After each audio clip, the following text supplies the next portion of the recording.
Hello viewers, welcome to my channel. I'm Hasham Ali Khan. So this is the last and final video on the problems of computing income from business and profession.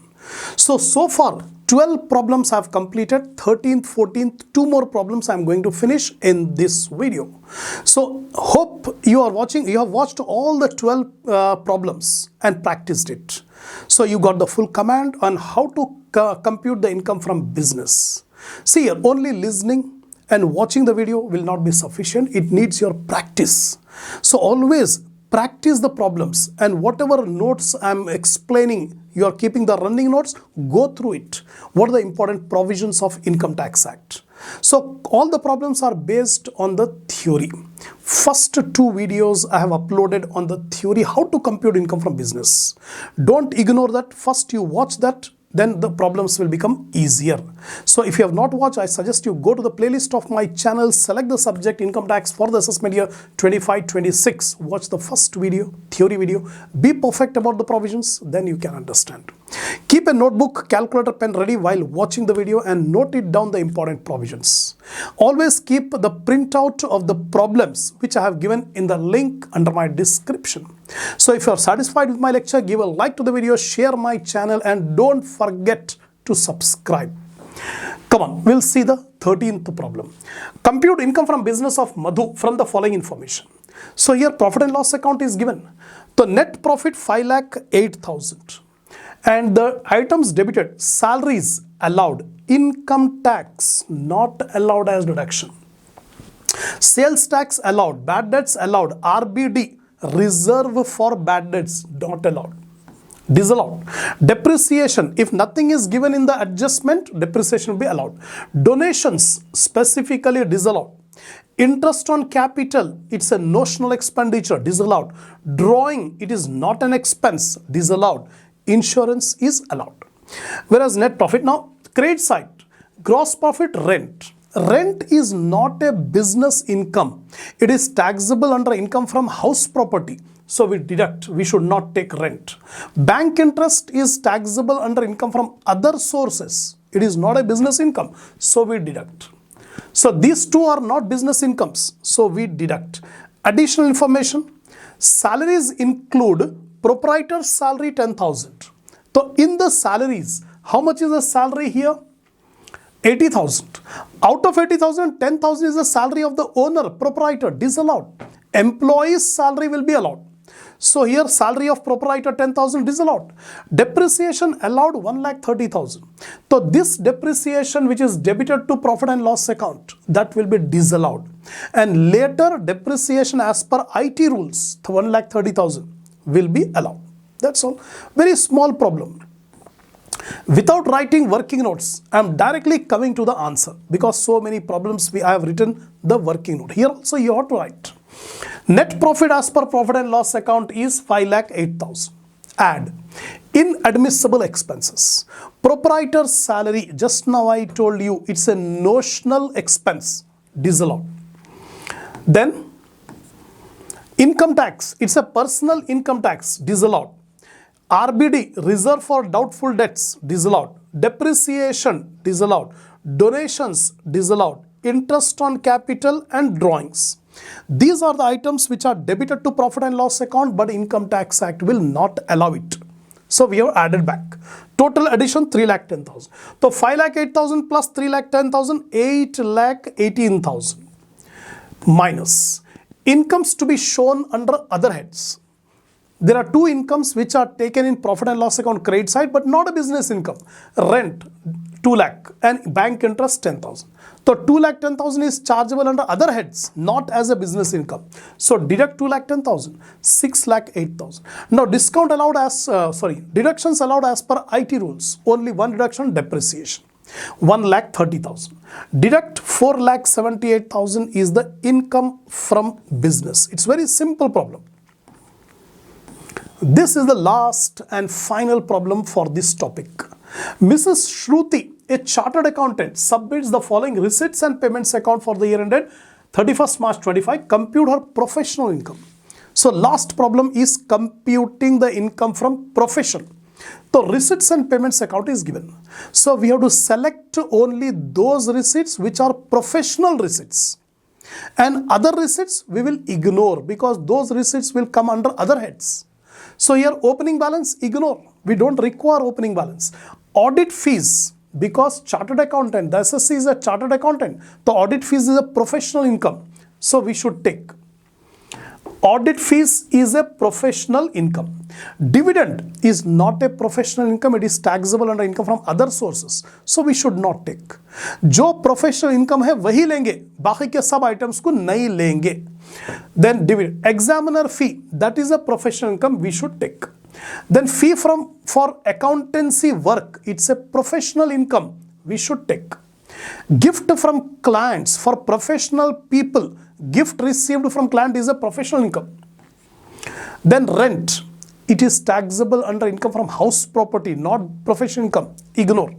Institute fees, that is also a professional income. Then interest on bank deposit, not a professional income, taxable under income from other sources. Lottery winning, not a professional income, taxable under income from other sources. तो हम compute कर रहे हैं only income from profession. तो खाली professional income लेना, सब incomes नहीं लेना. Then we'll come to the payments. Staff salaries, it's a professional expense allowed as reduction. Books and magazines, actually books and magazine is a capital expenditure. Depreciation at the rate of 40% is allowed. Office expenses allowed as reduction. Printing and stationery allowed. Telephone expense allowed. Donations not allowed as reduction. Traveling expense allowed. Now balance carried down. The opening and closing balance of receipts and payments account should not be considered. That's it. So we have completed. We have seen what are the receipts and what are the payments. Now other information. Gift include 48,000 received from her brother-in-law. So actually this is the personal gift. Gift received from client is a professional income. But gift received from a relative is a personal gift. So it is not a professional income. Then closing stock of stationery as on 31st March 25 is 18,000. Actually stationery जो purchase करे, stationery, printing and stationery 42,000. 42,000 का stationery purchase करे लेकिन उसमें closing stock of stationery 18,000. तो 42,000 में से 18,000 निकाल देंगे, minus कर देंगे. The remaining amount will be allowed as deduction. Traveling expense include 35,000 on our personal trip to Ooty. That means this is a personal expenditure not allowed. So actually traveling expenses here taken is 68,000. Out of 68,000, 35,000 is personal. Remaining is professional. So 68,000 minus 35,000, that will be allowed as deduction. Salaries include 35,000 paid to household servants. Not allowed as deduction. Only salary paid for professional purpose will be allowed. Here salary is paid for domestic servant, household servant, not allowed. So out of the total salary, how much is the total salary paid? 1,15,000. तो 1,15,000 में से 35,000 minus कर देंगे, remaining salary is allowed as deduction. Now working notes. Gift received from brother-in-law is a personal gift receipt. So it is not to be considered in calculating professional income. तो gift जो receive करें उसमें से personal gift निकाल देंगे, बाकी का gift that is professional income. Travelling expense और personal trip is not allowed as deduction. Salaries paid to household servant is not allowed as deduction. Dividend received, rent received and interest on bank deposit and lottery winning is not taxable as a professional income. It is taxable under other heads. Then books and magazines are not allowed as deduction. But depreciation on books is allowed at the rate of 40%. Now donations are not allowed as deduction. These are the working notes. Now I am coming to the main computation. The computation of income from profession of Mrs. Shruti for the assessment year 2025-26. Now see carefully. Receipts. Professional receipts. Audit fees is a professional receipt. Examiner fee is a professional receipt.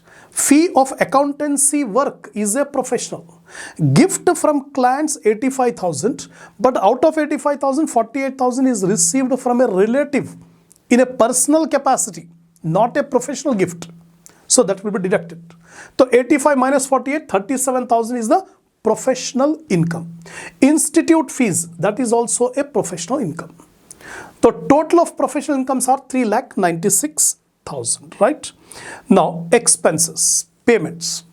अब professional payments लेना है. Salary totally 1,15,000 paid, but in the adjustment it is given 35,000 salary is paid for household servant. It's not a professional expense. तो 35,000 deduction नहीं मिलेगा.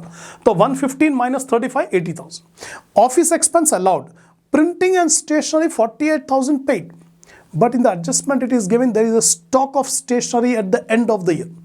18,000 का stationery use नहीं हुआ, अभी स्टॉक बचा हुआ है, तो जितना यूज हुआ उतना ही लेंगे. तो 48,000 minus 18,000, 30,000. Travelling telephone expenses allowed 9,500. Travelling expense 68,000 पे करे, लेकिन out of it 35,000 is the personal travelling expense of the assessee. It is given, तो पर्सनल को निकाल देंगे. 68 minus 35, 33,000 will be allowed. So these are the payments, professional payments allowed. So professional payments 1,88,500. The professional income is 3,96,000 and the professional expenses are 1,88,500. So 2,07,500. Now deductions allowed as per IT rules. Books and magazines purchased. Income Tax Act says 40% is the depreciation allowed on books and magazines used by a professional person. SSC is a chartered accountant, professional person. So 40% of 35,000, it comes to 14,000.